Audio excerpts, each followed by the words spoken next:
नमस्कार विद्यार्थी मित्रांनो, मी प्रियांका चौगले आपल्या सर्वांचं स्वागत करते MPSC करंट अफेअर या आपल्या एज्युकेशनल यूट्यूब चॅनलवरती। आणि आजच्या सेशनमध्ये आपण 2 मे 2026 रिलेटेड जेवढा काही इम्पॉर्टंट चालू घडामोडी आहेत आणि त्याचबरोबर त्याच्याशी रिलेटेड जो काही GSचा पोर्शन आहे तो देखील कव्हर करतो आहे, तर व्हिडिओ शेवटपर्यंत नक्की पहा। सेशनला सुरुवात करण्यापूर्वी जे कोणी विद्यार्थी मित्र आपल्या चॅनलवरती नवीन असतील त्याने चॅनलला सबस्क्राईब करा, त्याचबरोबर बेल आयकॉनवरती क्लिक करून ऑल नोटिफिकेशन सेट करा, जेणेकरून रोज जेव्हा आपला व्हिडिओ अपलोड होतो तेव्हा तुम्ही तो पाहू शकाल। तर आजच्या सेशनमधील आपला पहिला क्वेश्चन काय ते पाहूयात। बघा, 1 मे 2026 रोजी कोणता देश ओपेकमधून बाहेर पडेल असा तुम्हाला प्रश्न विचारला, तर याचं योग्य उत्तर असणार आहे क UAE। तर UAE हा जो देश आहे ज्याला आपण संयुक्त अरब अमिरात म्हणतोय, त्यानं प्रमुख तेल उत्पादक गट जो आहे ओपेक आणि ओपेक प्लस यांपासून वेगळं होण्याचा डिसिजन घेतलेला आहे।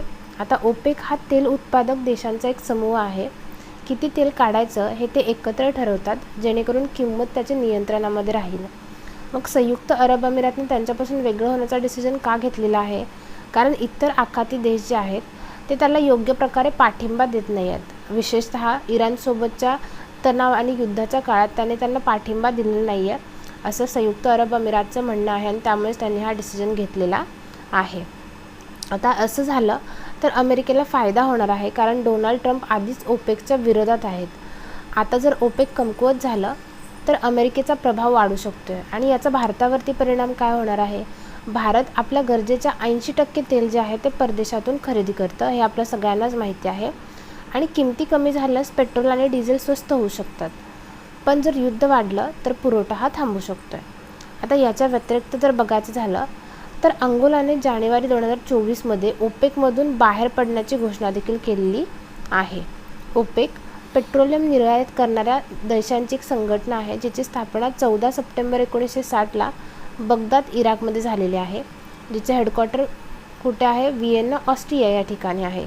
यात सध्या 12 सदस्य देश आहेत, आणि ते कोणते कोणते आहेत ते पाहूयात। बघा, आफ्रिकेमधील अल्जेरिया, कांगो प्रजासत्ताक, equatorial guinea, Gabon, Libya, Nigeria यांसारखे देश आहेत। तर मध्य पूर्व भागातील Iran, Iraq, Kuwait, Saudi Arabia, संयुक्त अरब अमिरात हे देश आहेत। दक्षिण अमेरिकेतील व्हेनेझुएला हा देखील हा सदस्य देश आहे। त्याच्यानंतर ओपेक प्लस, बघा, याची स्थापना 2016 झालेली आहे। सदस्य 23 देश आहेत। तर ब्राझील हा ओपेक प्लस गटाचा नवीन सदस्य बनलेला आहे फेब्रुवारी 2025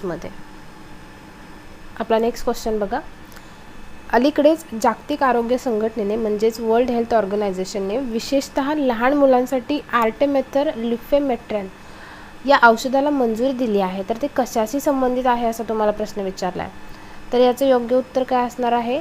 ड मलेरियाशी हे संबंधित आहे। जागतिक आरोग्य संघटनेने अगदी लहान मुलांसाठी, म्हणजे जसं की 2 ते 5 किलो वजनाच्या नवजात बालकांसाठी तयार केलेल्या मलेरियाच्या नवीन औषधाला मंजुरी दिलेली आहे, आणि याचं नाव आहे आर्टेमेथर ल्युमेफॅन्ट्रिन।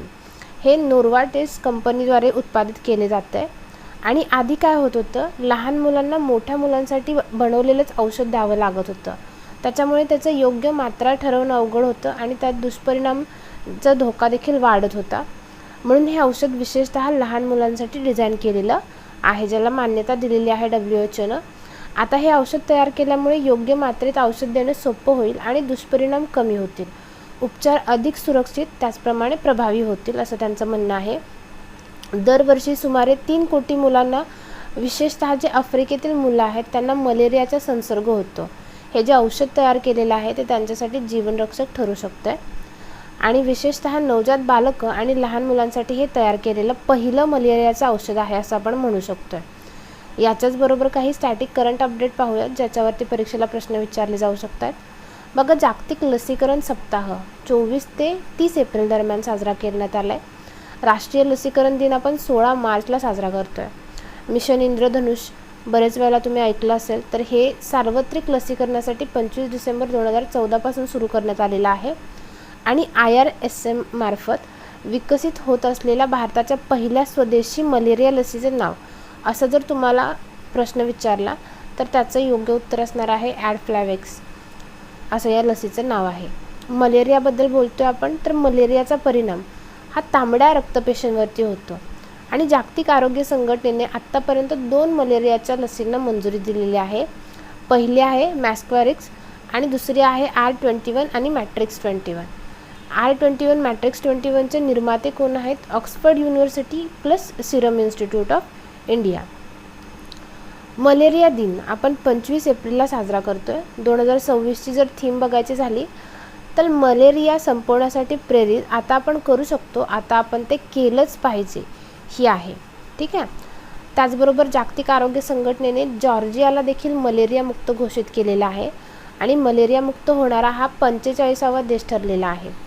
युरोपियन प्रदेशात तुर्की हा एकमेव असा देश आहे जिथे अजूनही मलेरिया अस्तित्वात नाही आहे. आणि जागतिक आरोग्य संघटनेकडून मलेरिया मुक्त म्हणून प्रमाणित होणारा ॲमेझॉन प्रदेशातील पहिला देश कुठला आहे? सुरिनाम आहे आणि हा जगातील 46वा मलेरिया मुक्त देश आहे. आपला नेक्स्ट क्वेश्चन बघा. अलीकडेच ॲटलास ड्रोन स्वार्म सिस्टीमचं अनावरण कोणी केलं आहे असा तुम्हाला प्रश्न विचारला आहे. तर याचं योग्य उत्तर काय असणार आहे? डी. चीननं याचं अनावरण केलेलं आहे. चीनची जी ॲटलास ड्रोन सिस्टीम आहे हे एक असं यंत्र आहे जे एकाच वेळी मोठ्या संख्येने लहान ड्रोन उडवू आणि नियंत्रित करू शकतं. ठीक आहे. ही जमिनीवरील वाहनावर बसवलेली एक फिरती ड्रोन नियंत्रण प्रणाली आहे. आता हिचं कार्य काय आहे? एका विशेष वाहनात जसं की ट्रकमध्ये अनेक ड्रोन जे आहेत ते ठेवले जातात आणि हे वाहन एकामागून एक ड्रोन अतिशय वेगानं हवेत सोडतं. फक्त एकाच ऑपरेटर संपूर्ण ड्रोनच्या थव्यावरती नियंत्रण ठेवू शकते आणि ड्रोनमध्ये AI म्हणजेच कृत्रिम बुद्धिमत्ता असते, त्यामुळे ते स्वतः डिसिजन घेऊ शकतात. आणि काय काय करू शकते हे ड्रोन? बघा, निगराणी ठेवणे म्हणजे शत्रूवरती नजर ठेवण्याचं काम करतं आहे. इलेक्ट्रॉनिक जॅमिंग जसं की शत्रूच्या प्रणालींमध्ये व्यत्यय आणणे, एकाच वेळी हल्ला करणे आणि सिग्नल बूस्टिंग म्हणजे संवाद मजबूत करणे एवढी महत्त्वाची कामं हे ड्रोन करू शकतं. आपला नेक्स्ट क्वेश्चन बघा. अलीकडेच मिशन जागृत नावाची मोहीम कोणी सुरू केली आहे असा तुम्हाला प्रश्न विचारला आहे. तर याचं योग्य उत्तर काय असणार आहे? ब. सेबीने ही मिशन किंवा मोहीम चालू केलेली आहे. आता निर्मला सीतारामन यांनी 25 एप्रिल 2026 रोजी सेबीच्या 38व्या सरन्यायाधीश म्हणून पदभार स्वीकारलेला आहे आणि याच्या स्थापना दिवशी त्यांनी मिशन जागृत सुरू केलेलं आहे. आता मिशन जागृत नेमकं काय आहे? ही एक अशी मोहीम आहे ज्याद्वारे लोकांना पैसे गुंतवण्याचे योग्य आणि सुरक्षित मार्ग शिकवले जातील. लोकांना सुरक्षितपणे पैसे कुठे आणि कसे गुंतवावे, त्याचबरोबर फसवणूक कशी टाळावी हे शिकवणं याच्या पाठीमागचं ध्येय असणार आहे. सर्वसामान्य लोक ज्यांना शेअर बाजार किंवा गुंतवणुकीबद्दल जास्त माहिती नसते यांना काय होतं, सोशल मीडियावरती चुकीचा सल्ला दिला जातो. डीपफेक व्हिडिओबद्दल दाखवून लोकांची दिशाभूल केली जाते. त्यामुळे यांना याच्यामध्ये पैसे योग्य आणि सुरक्षितपणे कसे गुंतवावे, फसवणुकीपासून कसे संरक्षण करावं हे माहिती देण्याबरोबरच देशभरातील लोकांना आर्थिक माहिती देखील प्रदान करण्यात येणार आहे. सेबीची स्थापना कधी झालेली आहे? भारत सरकारने 1988 मध्ये स्थापना केलेली आहे, पण याला अधिकृतपणे 1992 कायदेशीर मान्यता मिळालेली आहे. मुख्यालय मुंबईमध्ये आहे. तर प्रमुख आहेत तुहिनकांत पांडे जे 11वे प्रमुख आहेत. पहिले प्रमुख कोण असं जर विचारलं तर त्याचं नाव काय असणार आहे? SS दवे. आणि पहिल्या महिला प्रमुख होत्या माधवीपुरी बुच. बघा, गुंतवणूकदारांच्या तक्रारींचं निवारण करण्यासाठी सेबीनं स्कोअर 2.0 ही प्रणाली देखील सुरू केलेली आहे. आपला नेक्स्ट क्वेश्चन बघा. कोणत्या देशासोबत नुकत्याच झालेल्या मुक्त व्यापार कराराअंतर्गत सर्व भारतीय उत्पादनांवरील 100% निर्यात शुल्क रद्द करण्यात आले आहे असा तुम्हाला प्रश्न विचारला. तर याचं योग्य उत्तर काय असणार आहे? ब. न्यूझीलंड. ठीक आहे. तर भारत आणि न्यूझीलंड यांनी एका मोठ्या व्यापारी करारावर स्वाक्षरी केली आहे, ज्यामुळे आता दोन्ही देशांमधील मालाची वाहतूक जी आहे ती होऊ शकते. याच्यामुळे खरेदी विक्री अधिक सोपी आणि स्वस्त होईल. जसं की बहुतांश भारतीय वस्तू आहेत, कापड, पादत्राणे, दागिने, खाद्यपदार्थ, तर याच्यामध्ये न्यूझीलंडमध्ये शुल्कमुक्त विकता येणार आहेत. यामुळे भारतीय वस्तू ज्या आहेत त्या स्वस्त होणार आहेत आणि त्यांची विक्री वाढणार आहे. त्या बदल्यात भारत देखील न्यूझीलंडच्या अनेक वस्तूंवरील कर कमी करेल किंवा रद्द करेल असं सांगण्यात येते. मग भारतानं आपल्या शेतकऱ्यांचं किंवा उद्योगधंद्यांचं नुकसान टाळण्यासाठी काही जीवनावश्यक वस्तूंवरील कर कायम ठेवलेले आहेत. जसं की दूध आणि दुग्धजन्य पदार्थ असतील, काही पिके फॉर एक्झाम्पल कांदा, हरभरा, मका अशी काही पिके आहेत ज्यांच्यावरील कर कायम ठेवलेले आहेत. आपला नेक्स्ट क्वेश्चन आहे, अलीकडेच गुगल क्लाउड AI हबची पायाभरणी कोठे करण्यात आली असा तुम्हाला प्रश्न विचारला आहे.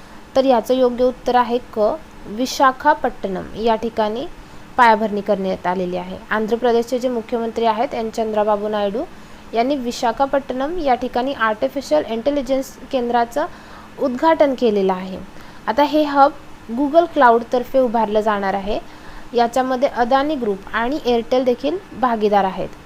हे एक मोठं डेटा सेंटर आहे आणि ते उभारलं जाणार आहे. त्याची क्षमता तब्बल 1 गिगावॅट खूप प्रचंड क्षमता असणार आहे आणि त्याचं बांधकाम जे आहे ते 600 एकर जमिनीवरती केलं जाणार आहे. डेटा सेंटर म्हणजे एक असं ठिकाण जिथं इंटरनेट, AI आणि ॲप्सचा सर्व डेटा आहे तो साठवला जातो आहे आणि त्याच्यावरती प्रोसेस केली जाते. ठीक आहे. गुगलची संस्थापक कोण आहेत? लॅरी पेज आणि सर्गे ब्रेन. स्थापना 1998ला झालेली आहे. तर हेडक्वार्टर कॅलिफोर्निया, अमेरिका या ठिकाणी आहे. CEO आहेत सुंदर पिचाई. याची मूळ कंपनीचं नाव काय आहे? अल्फाबेट इंक असं. आपला नेक्स्ट क्वेश्चन बघा, अलीकडेच भारताचे पहिले मशरूम मिशन कोणी सुरू केले आहे असा तुम्हाला प्रश्न विचारला.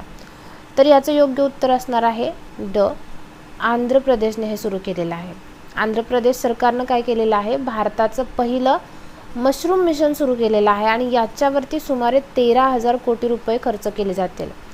उद्देश काय आहे? आंध्र प्रदेशला भारतातील सर्वाधिक मशरूम उत्पादन करणारं राज्य बनवायचं आहे. आता सध्याच्या कंडिशनला बिहार पहिल्या क्रमांकावरती आहे, ज्याचं उत्पादन सुमारे 45,000 टन इतकं आहे. आता लहान मशरूम ह्याच्यामध्ये मशरूम फार्म जे आहेत ते उभारले जाणार आहेत अंदाजे 5,000 चौरस फुटावरती आणि सुमारे 1.62 लाख युनिट्स बसवण्यात येतील. आता सरकार याच्यामध्ये 5,184 कोटीचं अनुदान देईल. याच्यामध्ये दुधाळ मशरूम, भाताच्या पेंड्यांपासून बनवलेलं मशरूम, तर बटन मशरूम हे बाजारात सर्वाधिक विकलं जाणारं मशरूम आहे. अशा पद्धतीचे मशरूम ज्याला बाजारात मागणी आहे ते ग्रो करणार आहेत किंवा त्यांची लागवड केली जाईल. आपला नेक्स्ट क्वेश्चन बघा, नुकत्याच प्रकाशित झालेल्या सिप्रीच्या traders in world military expenditure 2025 या अहवालानुसार जागतिक लष्करी खर्चात भारताचा कितवा क्रमांक आहे असा तुम्हाला प्रश्न विचारला. तर याचं योग्य उत्तर असणार आहे ड, 5वा क्रमांक आहे. ठीक आहे. सिप्रीने काय केलेलं आहे? Traders in world military expenditure 2025 नावाचा अहवाल प्रसिद्ध केलेला आहे आणि या अहवालानुसार 92.1 अब्ज डॉलर्सच्या लष्करी खर्चासह भारत कितव्या क्रमांकावरती आहे? जगामध्ये 5व्या क्रमांकावरती आहे आणि सर्वात मोठा संरक्षण खर्च करणारा देश ठरलेला आहे. आता हा खर्च जागतिक लष्करी खर्चाच्या अंदाजे 3.2% आहे असं सांगण्यात येते. भारत जर 5व्या क्रमांकावरती आहे तर पहिला चेअर कोण आहेत? पहिल्या नंबरवरती ऑफकोर्स अमेरिका आहे 1954 अब्ज डॉलर्ससह. त्याच्यानंतर दुसऱ्यावरती चीन आहे, तिसऱ्यावरती रशिया आणि चौथ्या नंबरवरती कोण आहे? जर्मनी आणि 5व्या नंबरवरती आपला भारत देश येतोय. बघा, भारताच्या संरक्षण बजेटमध्ये 2024च्या तुलनेत 8.9% वाढ झालेली आहे. जागतिक लष्करी खर्च हा 2.887 ट्रिलियन डॉलर्सच्या विक्रमी पातळीवरती पोहोचलेला आहे आणि याच्यामध्ये अमेरिका, चीन आणि रशिया यांचा एकत्रित वाटा सुमारे 51% इतका आहे. ठीक आहे. आणि हे 5 जे देश आहेत अमेरिका, चीन, रशिया, जर्मनी आणि भारत हे मिळून जागतिक लष्करी खर्चाच्या तब्बल 60% वाटा उचलतात. ठीक आहे. तर आजचं आपलं लेक्चर इथे संपत आहे. आय होप लेक्चर तुम्हाला आवडलं असेल. लेक्चरशी रिलेटेड कुठल्याही क्युरीज असल्या तर त्या कमेंट बॉक्समध्ये नक्की मेन्शन करा, आपण ते सॉल्व करण्याचा प्रयत्न करूयात. व्हिडिओ तुम्हाला आवडत असतील, हेल्पफुल वाटत असतील तर व्हिडिओला एक लाईक जरूर करत चला. व्हिडिओ पूर्ण पाहिल्याबद्दल धन्यवाद.